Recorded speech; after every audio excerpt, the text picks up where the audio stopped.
आज कर्नाटका स्टेट वक्फ बोर्ड के दफ्तर में मीटिंग मुनक्कद हुई जिसमें कई अहम फैसले लिए गए। इसमें अज़ान का जो मसला चल रहा है उस पर बात की गई। एडवोकेट आसिफ की सदारत में मुनक्किदा इस मीटिंग में तनवीर सेठ, साबिक वज़ीर तनवीर सेठ और MP नासिर हुसैन साहब भी मौजूद रहे और तमाम 9 मेंबरान भी इस मीटिंग में शामिल थे।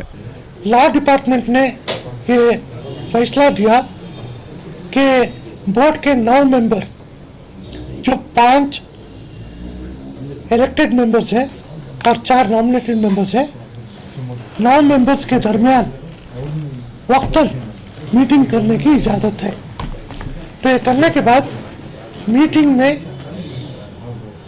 मेंबर्स के दरमियान किसी एक को सदारत करने का मौका था, जिस वजह से 3 मीटिंग मेरे सदारत में हुई।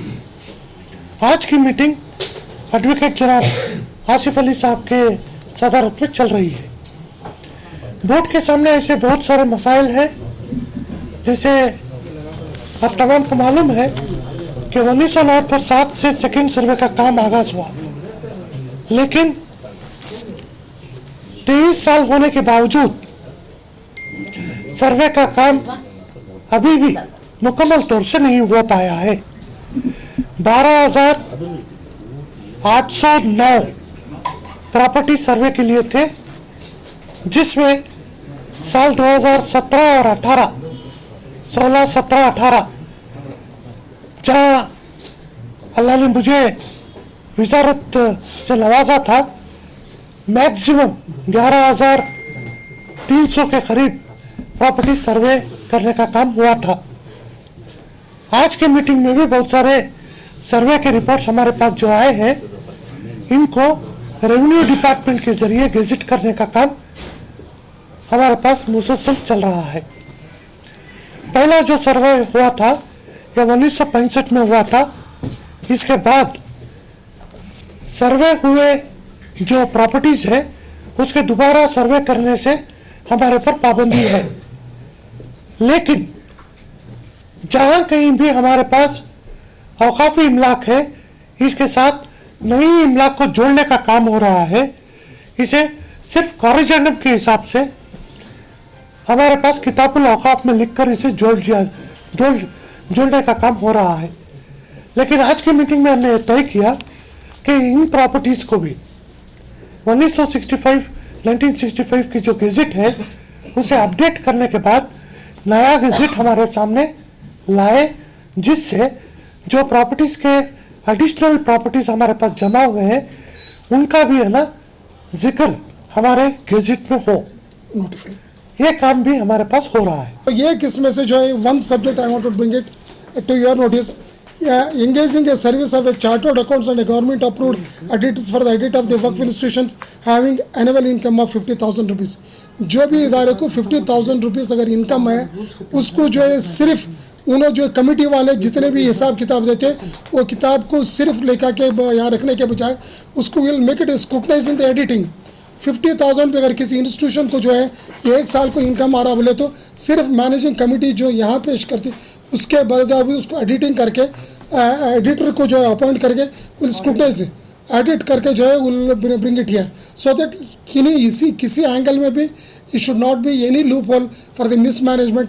All the mechanism we are doing it for betterment of all this things.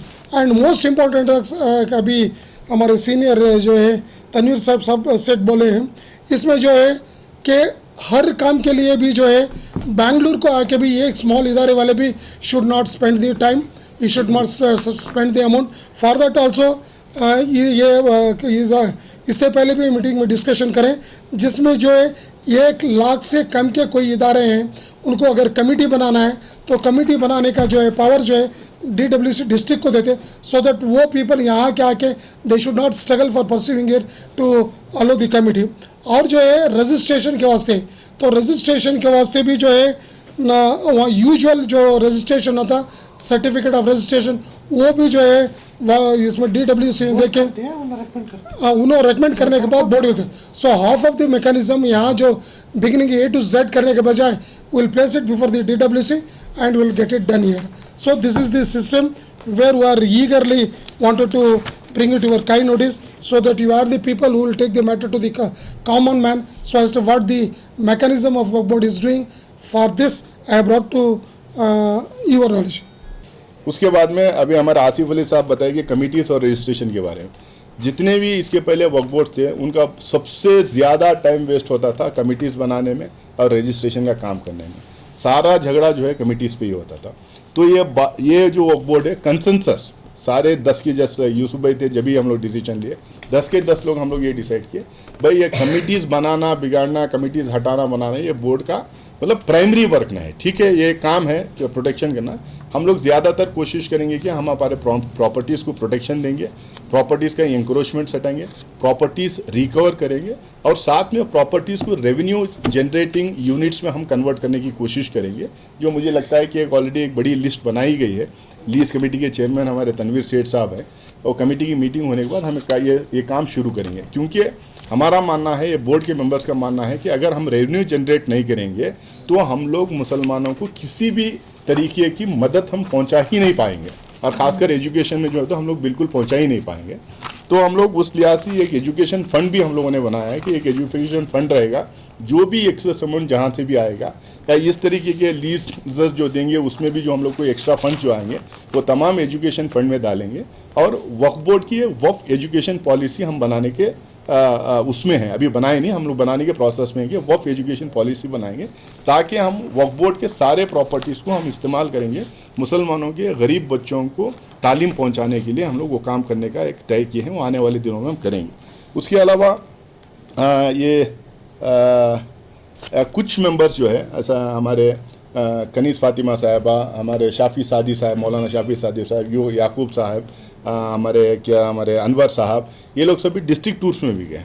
Hubli, Dharwad, हरियार, Haveri, Gulbarga side, ये सब डिस्ट्रिक्ट टूर्स में भी जाके जहाँ पे कुछ इदारों में प्रॉब्लम्स थे वहाँ से खुद जाके स्पॉट इंस्पेक्शन करके spot general bodies type meetings भी करवा के कई जगह उन्होंने रिपोर्ट्स भी ला के यहाँ पे सबमिट किए।